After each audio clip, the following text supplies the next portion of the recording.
देखिए, direct tax विवाद से विश्वास एक्ट है।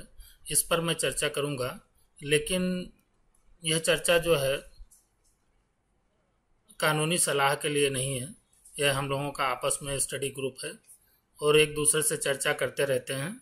उसी पर थोड़ा सा डिटेल में बात करने की कोशिश की है कि एक बार में सारी बातें कवर हो जाएं। तो आज मैं पार्ट 1 केवल चर्चा करूंगा कि कौन से केस एलिजिबल है, मतलब डेफिनेशन भर कि विवाद से विश्वास एक्ट में हम ऊपर से चलेंगे और सेक्शन 2 की डेफिनेशन तक ही रखेंगे इसको आज लिमिट। उसके बाद फिर अगली चर्चा में बाकी एक्ट शामिल करेंगे। तो ये जो डायरेक्ट टैक्स विवाद से विश्वास एक्ट है, ये क्या है, किसके लिए है? सबसे पहले नाम पे ही देख लीजिए कि डायरेक्ट टैक्स के लिए है।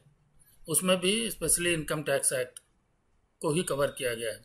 फिर नाम देखिए क्या है, विवाद से विश्वास। तो विवाद का होना बहुत जरूरी है। सबसे पहली बात क्या है कि कोई ना कोई विवाद होना चाहिए। अगर विवाद नहीं है तो इस एक्ट का कोई मतलब नहीं है। अगर विवाद है तो ठीक है, आपको हम विश्वास दिलाते हैं कि जो आपका विवाद है वो हम हल करेंगे। ये देखिए, रिजोल्यूशन लिखा हुआ है कि रिजॉल्व करेंगे। जो भी डिस्प्यूटेड टैक्स होगा उसको हम रिजॉल्व करेंगे। अगर विवाद है तो विश्वास करिए कि हम रिजॉल्व करेंगे। जो हम कहें वो टैक्स आप जमा कर दीजिए, यानी डिस्प्यूटेड टैक्स, और बाकी जो फायदे होंगे वो सारे आपको मिल जाएंगे। तो ये हुआ नाम, और ये इसका प्रियम्बल है। एक्ट का नेम से लेके प्रियम्बल भी इम्पोर्टेंट होता है। तो वास्तव में क्या है कि सबसे पहले क्या जरूरी है? सबसे पहले जरूरी है कि एक लफड़ा होना चाहिए। अगर लफड़ा नहीं है तो फिर कोई मतलब नहीं है इस एक्ट का। तो यूं समझ लीजिए कि लफड़े से समझौता तक है ये, कि अगर लफड़ा है तो ठीक है, हम समझौता तक उसको ले जाएंगे, टेबल तक ले जाएंगे समझौते की, और समझौता करेंगे। तो इसमें जो सबसे इम्पॉर्टेंट है इसकी डेफिनीशन है। अगर आप डेफिनीशन एक बार समझ गए तो मुझे लगता है कि कहीं कोई समस्या आनी नहीं चाहिए, सब चीज़ हो जाएगा। तो डेफिनीशन को थोड़ा थोड़ा कवर करते हैं।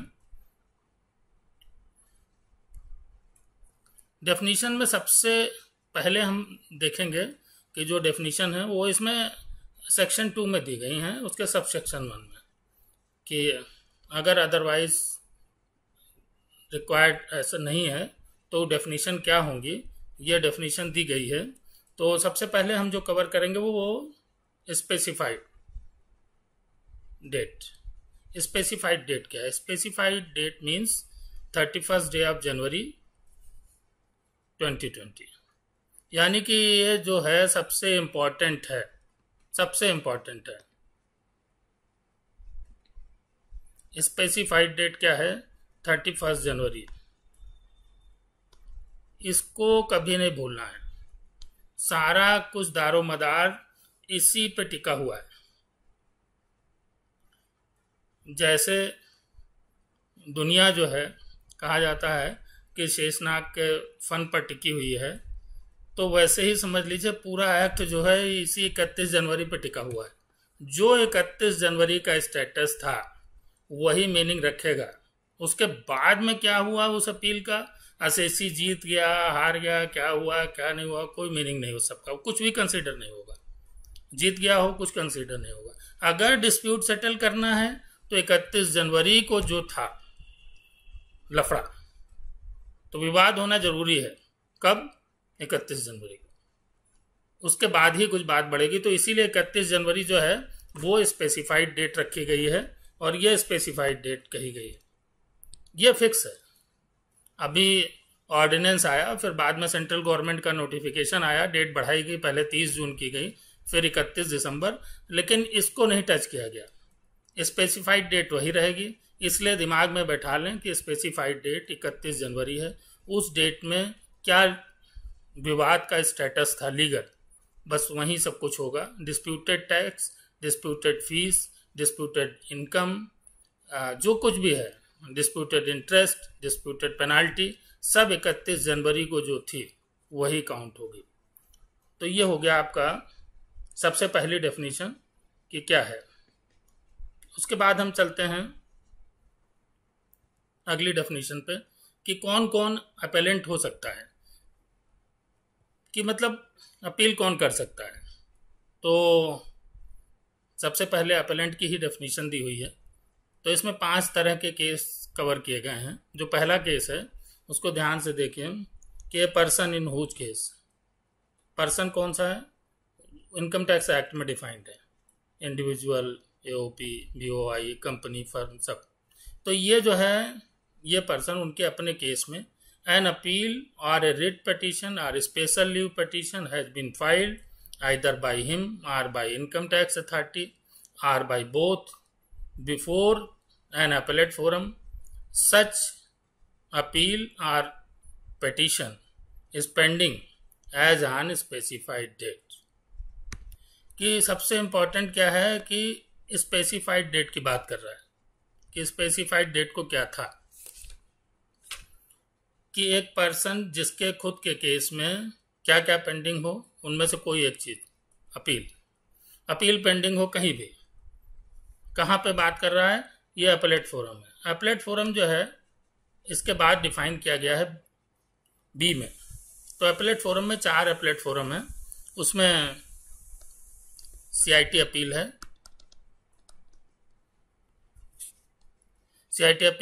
आईटीएटी है और हाई कोर्ट है और सुप्रीम कोर्ट है। तो CIT appeal, ITAT, high court या सुप्रीम कोर्ट में ये अपीलेट फोरम होगा। जब भी अपीलेट फोरम में इस एक्ट की बात होगी तो यही 4 ही अपीलेट फोरम है। इसमें कोई अपील पेंडिंग है इन चारों के सामने, या कोई रिट पिटीशन फाइल की गई है किसके सामने, हाई कोर्ट के सामने, या स्पेशल लीव पिटीशन है किसके सामने, सुप्रीम कोर्ट के सामने। इनमें से कोई भी कंडीशन फुलफिल होती है, वो किसने फाइल की हो, या तो असेसी ने खुद करी हो, या डिपार्टमेंट ने करी हो, या दोनों ने की हो अपीलेट फोरम के सामने, और वो appeal is pending as on specified date, 31 जनवरी को वो पेंडिंग होनी चाहिए। तो ये हो गया पहला केस कि 31 जनवरी को कोई अपील, रिट पिटीशन या एसएलपी पेंडिंग हो अपीलेट फोरम के सामने तो वो एलिजिबल है। अब दूसरा केस देखते हैं। दूसरे केस में वो कहता है कि a person in whose case N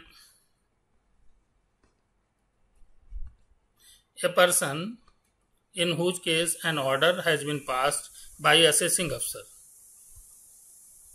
or an order has been passed by commissioner appeal or ITAT in an appeal or by high court in a writ petition on or before specified date, and the time for filing any appeal or SLP against such order by that person has not expired as on that date. कि अगर कोई order pass हो चुका है कब, on or before the specified date, specified date को या उसके पहले कोई ऑर्डर पास हो चुका है। A person in whose case, उसके खुद के केस में order has been passed by assessing अफसर, या तो असेसिंग अफसर ने पास किया हुआ है, या फिर सीआईटी अपील ने पास किया हुआ है, या आईटीएटी ने कोई ऑर्डर पास किया है, या हाई कोर्ट में कोई ऑर्डर पास हुआ है रिट पिटीशन वगैरह में, या अपील में भी पास हुआ हो, और ये जो ऑर्डर पास हुआ है वो स्पेसिफाइड डेट को उसका टाइम जो है फाइल करने का, अपील करने का, वो एक्सपायर ना हुआ हो। जैसे फॉर एग्जांपल मैं बताता हूँ कि मैंने 3 या 4 जनवरी को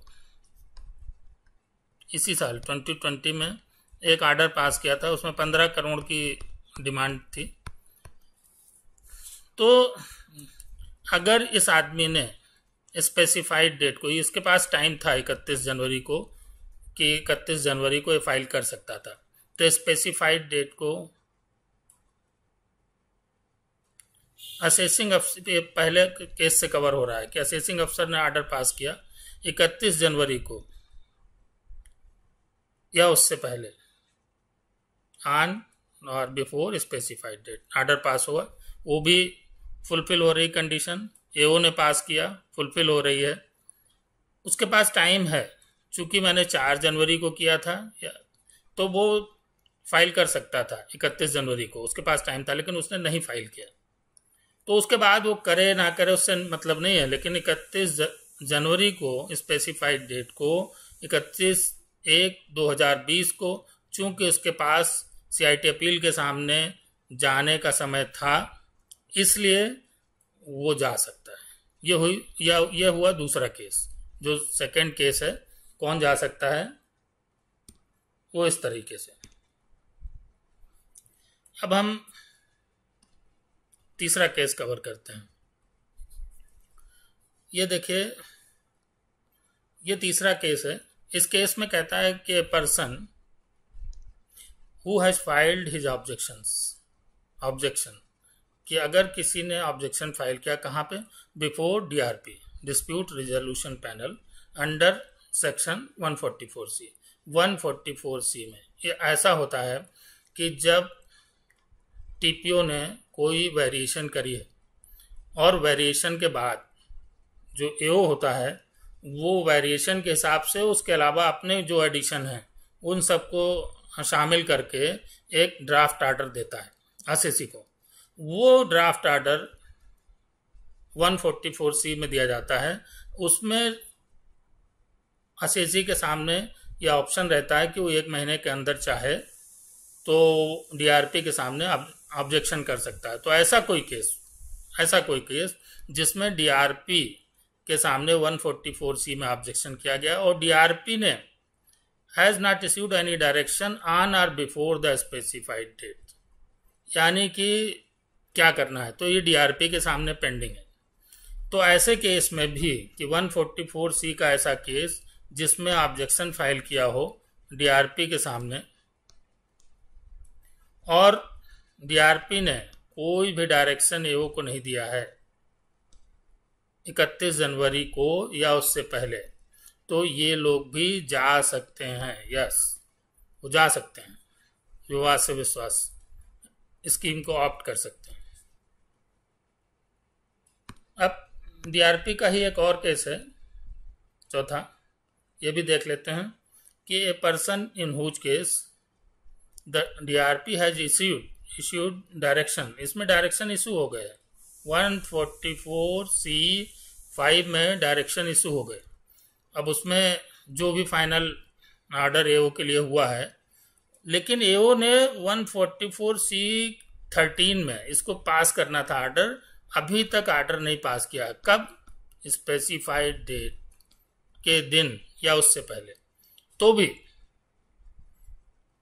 लफड़ा है ना, उसके सामने विवाद है और क्वांटम डिसाइडेड है।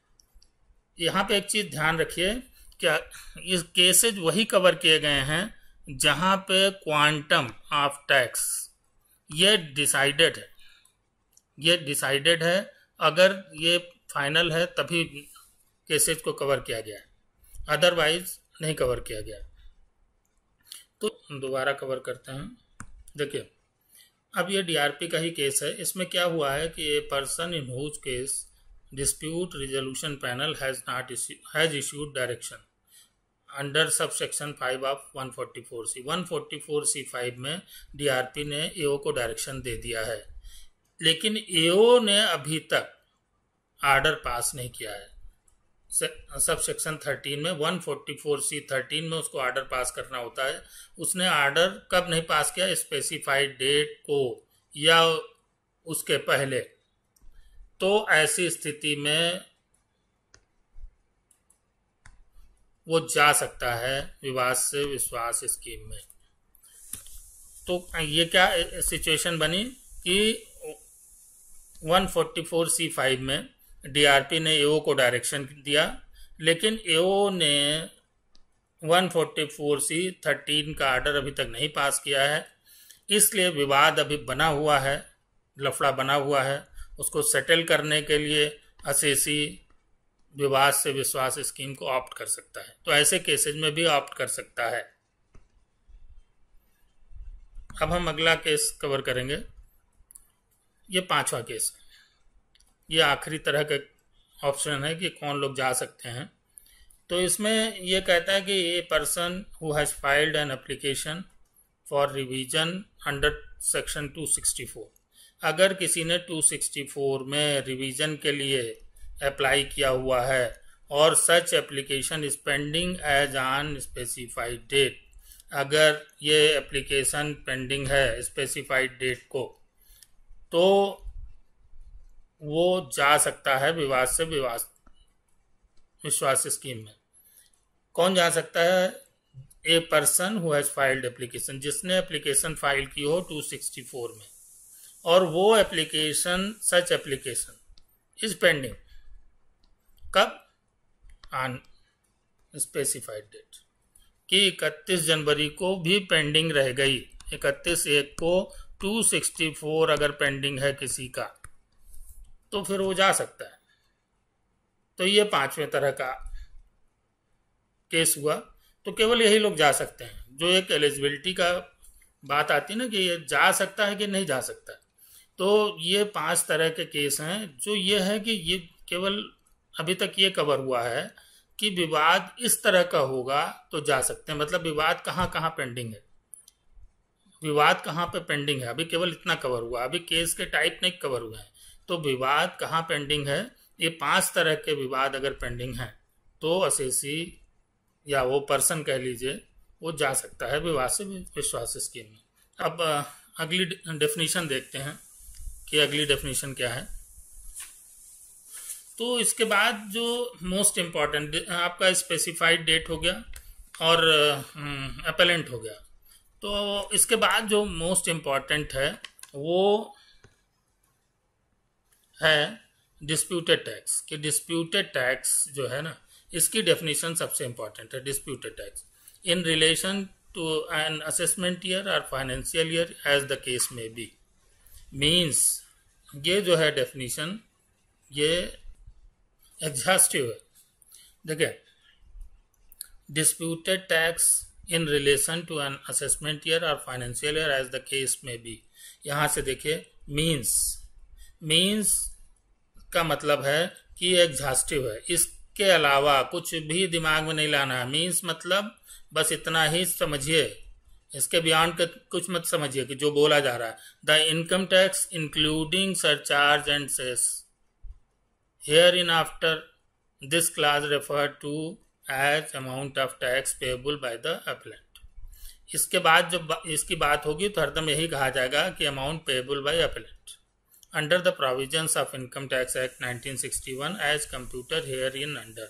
क्या कहता है कि जो डिस्प्यूटेड टैक्स है वो इनकम टैक्स एक्ट में कैलकुलेट किया गया हो और वो केवल इनकम टैक्स होगा, उसमें सरचार्ज होगा और सेस होगा, बस 3 चीज शामिल होंगी डिस्प्यूटेड टैक्स में। नो इंटरेस्ट नथिंग एल्स, कि income tax, surcharge and cess. तो ये चीज हो गई। और मीन्स का मतलब है कि एग्जॉस्टिव डेफिनेशन है। तो इसमें आइटम नंबर ए जो है वो देखिए क्या कहता है कि in a case where an appeal, writ petition or special leave petition is pending before the appellate forum as on specified date, the amount of tax that is payable by appellant if such appeal or writ petition or special leave petition was to be decided against him। Simple भाषा में इसको दोबारा एक बार highlight कर लेते हैं कि अगर किसी अपील की बात है या रिट पिटिशन की बात है या एसएलपी की बात है, अगर किसी एपेलेट फोरम में पेंडिंग थी, ठीक, कब? स्पेसिफाइड डेट को। ये तो भूलना ही नहीं है, इसके बिना तो काम चलने नहीं है। स्पेसिफाइड डेट अब जब भी है ना, तो मान लीजिए जो भी बात हो रहा है सब 31 जनवरी को हो रहा है, अब इसके बाद मैं स्पेसिफाइड डेट का नाम नहीं लूंगा, ये सब 31 जनवरी का ही है। एपेलेट फोरम आपको बता दिया किसके सामने अपील, रिट पिटिशन या एसएलपी पेंडिंग है। तो जो डिस्प्यूटेड टैक्स क्या होगा ऐसे केस में?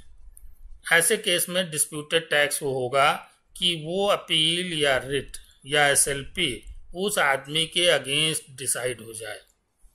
सपोज करिए कि मैं हाई कोर्ट में अपील में हूँ और मेरे ऊपर 5 करोड़ का टैक्स है और इस पे जो भी सरचार्ज और सेस लगा हुआ है, ठीक है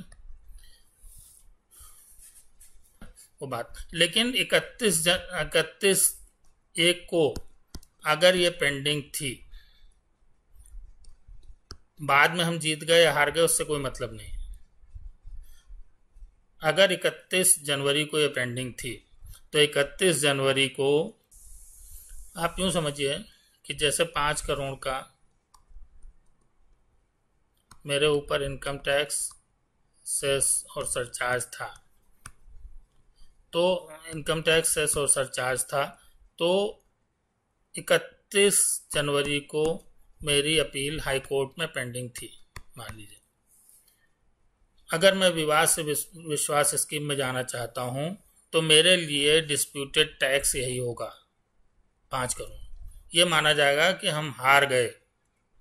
अगर हम हार गए केस को तो कितना टैक्स बनेगा, इनकम टैक्स, सरचार्ज और सेस के साथ, वही उतना हमें देना पड़ेगा, इसके अलावा हमें कुछ नहीं देना है। तो ये हो गया पहला केस। क्या देना है? केवल 31 जनवरी को जो भी अपील, रिट पिटीशन या एसएलपी पेंडिंग है उसको ये मान लिया जाए कि हम असेसी के खिलाफ वो केस डिसाइड हो जाए, तो जो टैक्स, सरचार्ज और सेस बनेगा वही डिस्प्यूटेड टैक्स माना जाएगा।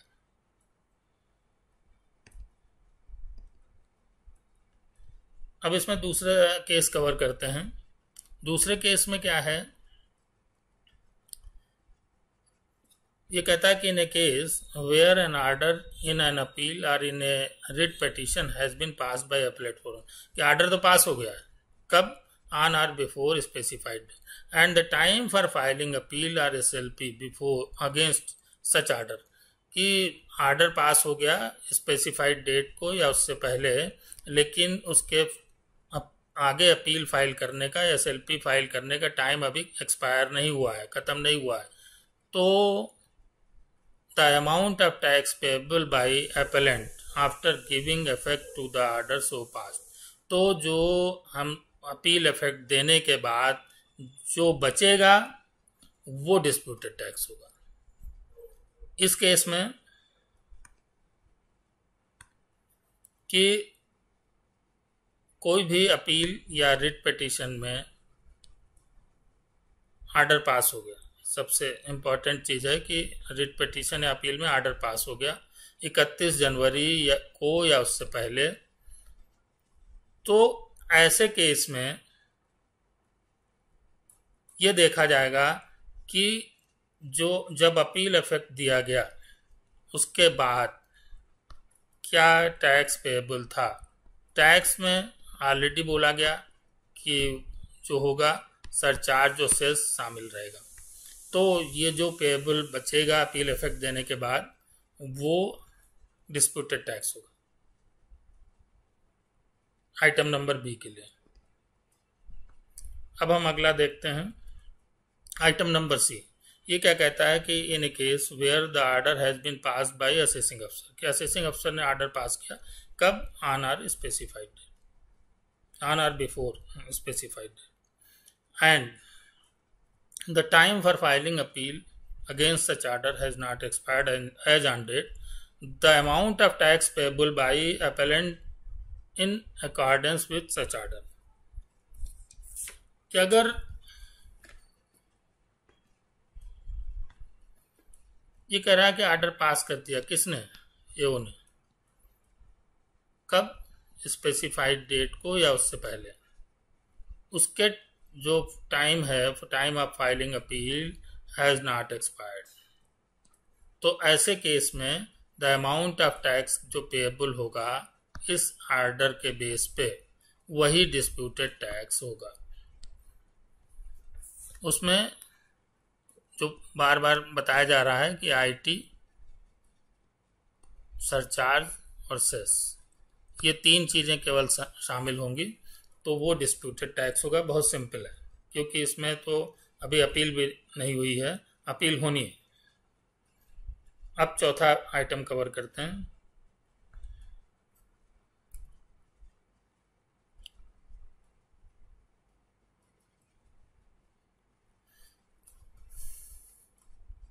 चौथा आइटम कहता है कि in a case where objection filed by appellant is pending before DRP, कि ऑब्जेक्शन डीआरपी के सामने पेंडिंग था, 144C5 में डीआरपी ने ऑर्डर नहीं किया है, कोई डायरेक्शन नहीं इशू किया है एओ के लिए, तो the amount of tax payable by appellant if dispute DRP was to confirm the variation proposed in draft order.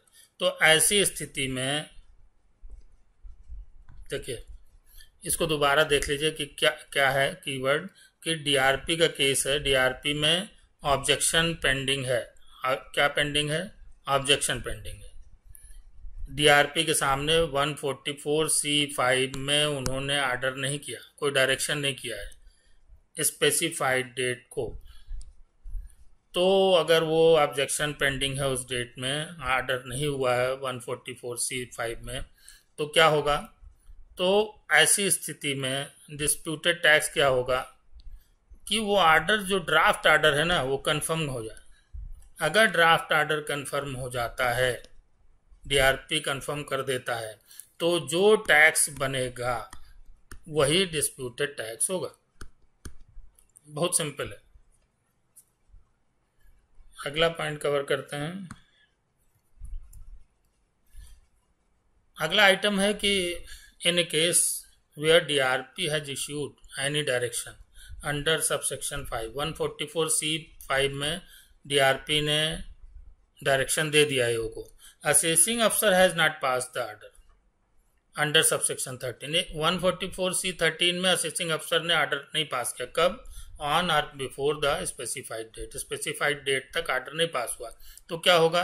The amount of tax payable by appellant as per the assessment order to be passed by the assessing अफसर under sub section 13 thereof. इसमें कह रहा है कि अगर वही DRP का ही case है, कि किस डीआरपी के ऑब्जेक्शन का केस है, लेकिन इसमें 144C में ऑर्डर पास हो, डायरेक्शन पास हो गए हैं। असेसिंग अफसर लेकिन जो है उसने ऑर्डर नहीं पास किया 144C13 में स्पेसिफाइड डेट तक। तो ऐसी स्थिति में जो टैक्स पेएबल होगा डीआरपी के ऑर्डर को इम्प्लीमेंट करते हुए, अगर सब 144C13 में एओ जो ऑर्डर पास कर देगा, उसके आधार पर जो टैक्स बनेगा वही टैक्स डिस्प्यूटेड टैक्स होगा। फिर अगला आइटम देखते हैं कि 264 के केस में क्या होगा। In a case where an application for revision under section 264 of the income tax act is pending on the specified date. Specified date को 264 पेंडिंग था, 264 पेंडिंग था 31/1 को। The amount of tax payable by the appellant if such application for revision was not to be accepted, यानी कि 264 की अगर 264 की वो रिजेक्ट हो गई, उसकी 264 रिजेक्ट हो गया, ये 264 रिजेक्ट हो गया, तो जो टैक्स बनेगा अमाउंट ऑफ टैक्स पेएबल वही डिस्प्यूटेड टैक्स बन जाएगा, वही डिस्प्यूटेड टैक्स होगा। इनकम टैक्स, सरचार्ज और सेस, तीन चीजें मिला के। तो ये बहुत सिंपल है कि 264 रिजेक्ट कर दीजिए, टैक्स कैलकुलेट कर लीजिए, बस वही डिस्प्यूटेड टैक्स है।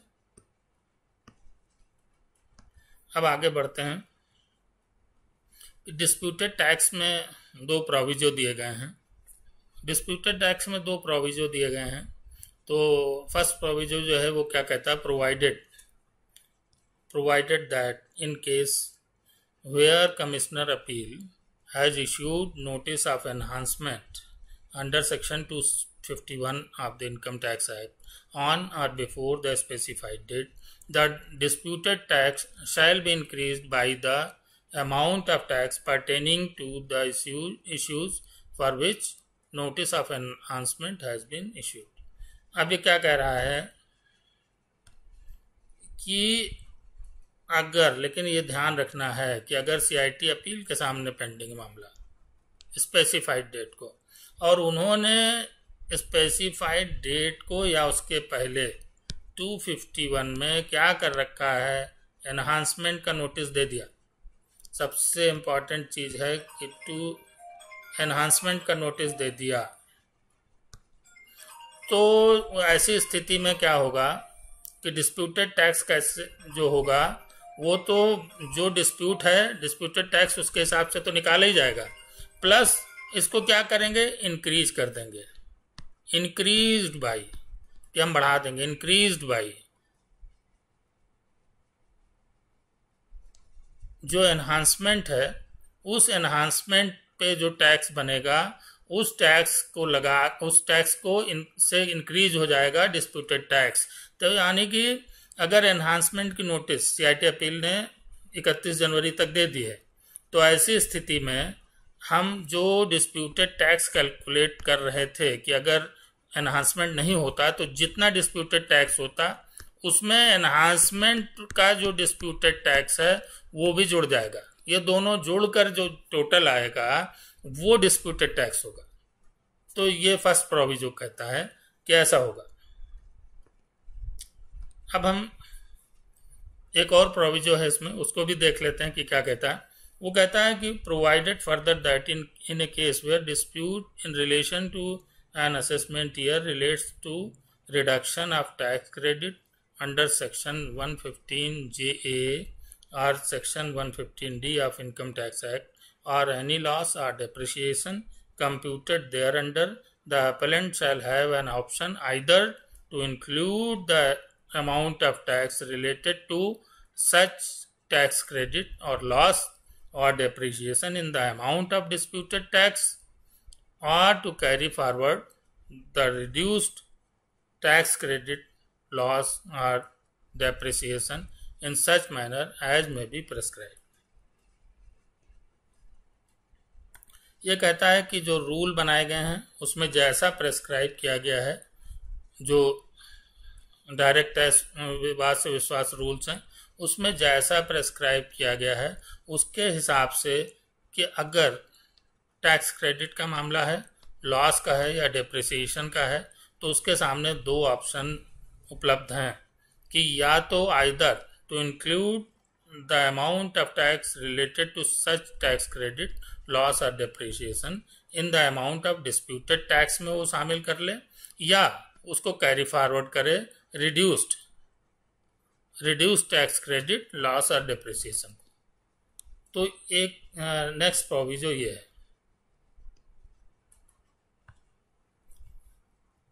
अब हम आते हैं डिस्प्यूटेड इंटरेस्ट। डिस्प्यूटेड इंटरेस्ट जो है वो क्या है, means interest determined in any case under the provisions of income tax act where such interest is not charge or chargeable to in disputed tax.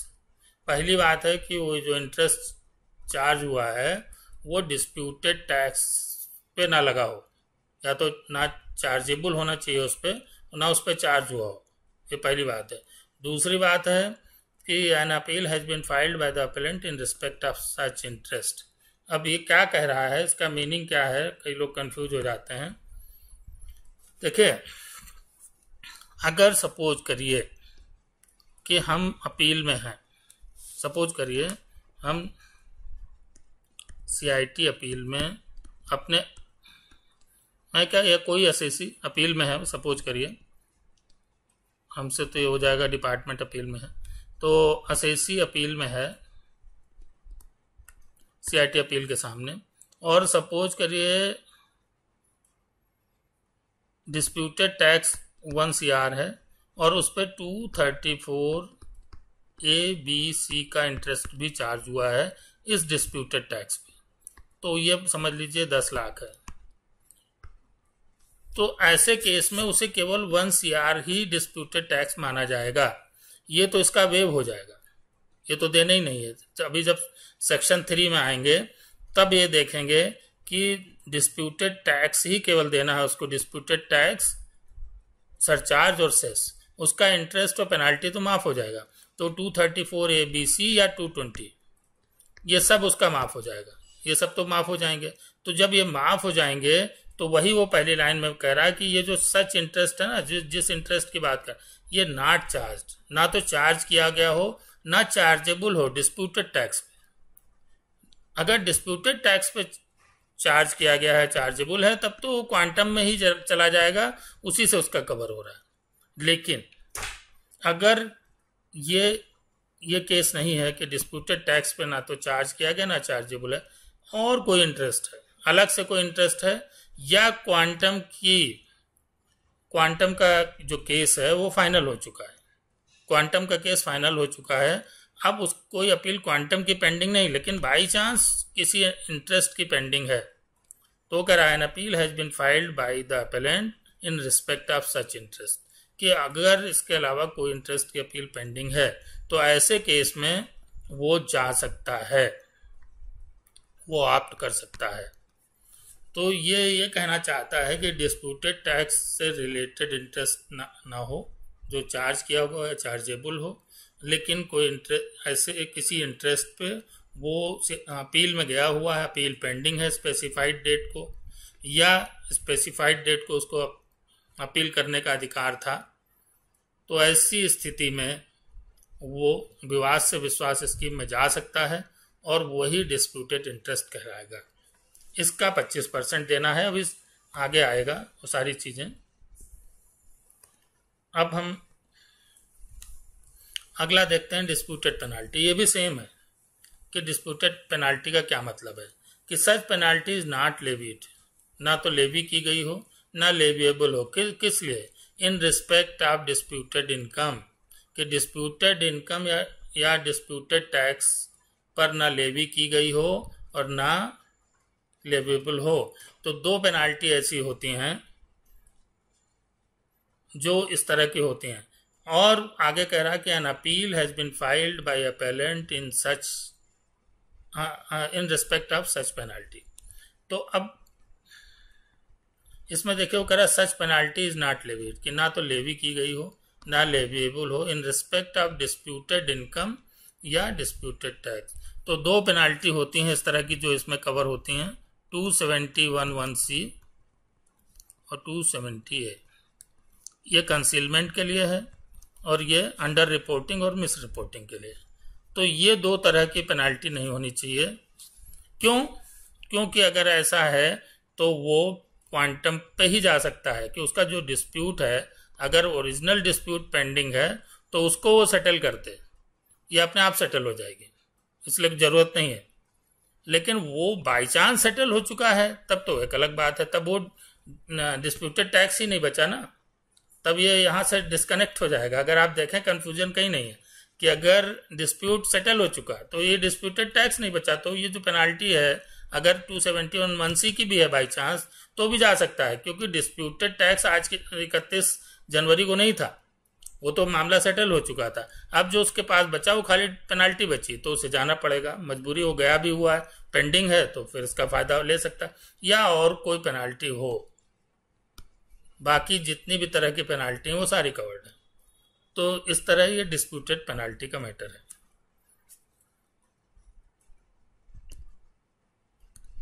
अगला मैटर देखते हैं डिस्प्यूटेड फी। Disputed फी की disputed फी आपको पता है कि जो फीस है वो डिस्प्यूट में हो, कि अपील फाइल की गई हो, कि means fee determined under the provisions of the act in respect of which appeal has been filed by the appellant, कि जो इस विवाद से विश्वास का अपेलेंट है उसने अपील फाइल कर रखी हो। सिंपल सी बात है, किस मैटर में?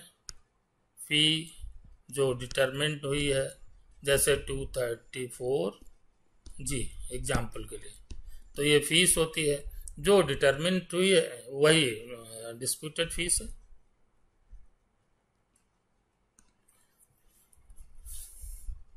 अब देखते हैं टैक्स एरियर, कि टैक्स एरियर क्या है।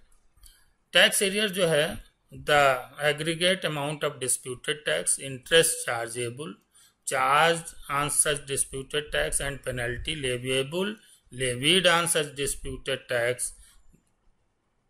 ये पहला केस होगा। दूसरा केस में डिस्प्यूटेड इंटरेस्ट है, तीसरे में डिस्प्यूटेड पेनाल्टी है, चौथे में डिस्प्यूटेड फीस है, as determined under the provisions of the act. ये चारों केस अलग अलग तरीके के हैं और अलग अलग ही कवर होंगे, एक दूसरे से अलग है।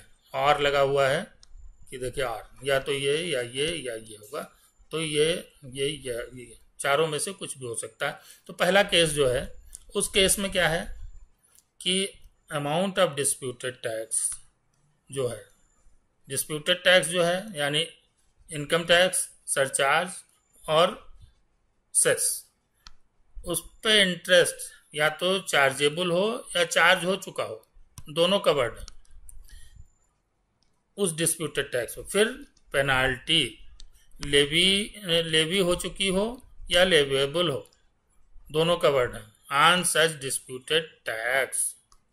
ये तो हो गया पहला केस कि जो इंटरेस्ट पेनाल्टी या तो लेवी हो चुकी है या लेवेबल है, चार्ज हो चुका है इंटरेस्ट या चार्जेबल है। डिस्प्यूटेड टैक्स के अलावा ये भी टैक्स इन एरियर में कवर्ड हैं, या डिस्प्यूटेड इंटरेस्ट है तो डिस्प्यूटेड इंटरेस्ट हो जाएगा, पेनाल्टी है तो डिस्प्यूटेड पेनाल्टी है, केवल डिस्प्यूटेड फीस है तो केवल डिस्प्यूटेड फीस। तो ये 4 तरह के टैक्स इन एरियर हैं जिनके बारे में सेक्शन 3 में बात होगी। तो आज मेरा पर्पज यही था कि बेसिक बताया जाए कि किस तरह के केस कवर हो सकते हैं और डेफिनीशन क्या कहती है। एक बार डेफिनीशन क्लियर हो जाए तो बहुत सारी चीज़ें क्लियर हो जाती हैं। तो आज मैंने केसेस तो नहीं कवर किए हैं, लेकिन अगली बार कुछ केसेस कवर करूँगा। तो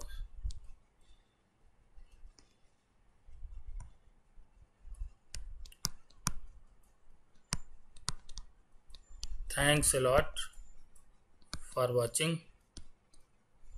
नमस्कार, थैंक यू।